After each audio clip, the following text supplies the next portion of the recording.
We know very well by now that the deployment server is a centralized management console where you can deploy any configuration related to our Splunk infrastructure or the component in our Splunk infrastructure. Now we will be seeing how to configure deployment server.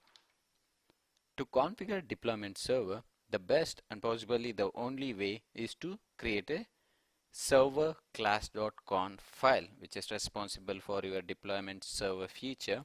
You'll be able to see this is the only way to enable your deployment server, and it is always placed under system local. This is the only file that should be placed under system local on your deployment server, and also in any other component of Splunk, only this is the file that will be under system local wherever the instance is acting as deployment server.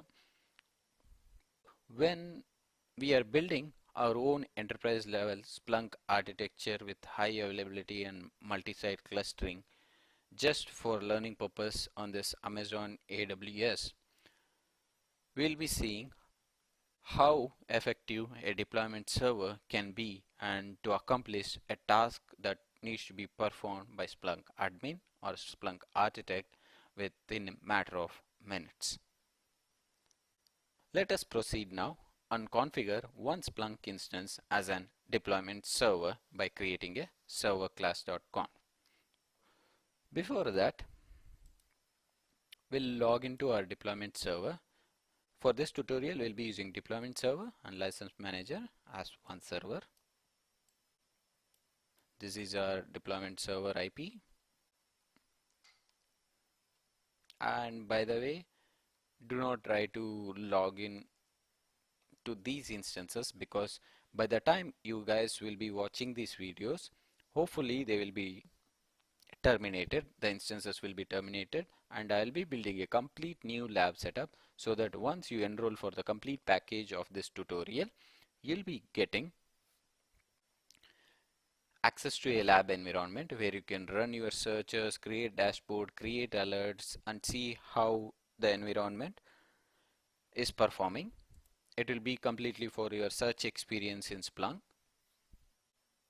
and of course it will be free of cost if you purchase the entire package of this course. Now this is our deployment server. We have logged in. Settings. If you go to forwarder management, which is another big topic in Splunk, we'll be discussing it at later stage, but this tutorial will be strictly seeing how to configure deployment server. Forwarder management, it will be a separate concept in following up tutorials.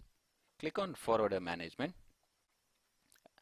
As of now, this is the default screen with the latest version of the Splunk as of 6.6.2. Yeah, if you see, Splunk version is 6.6.2.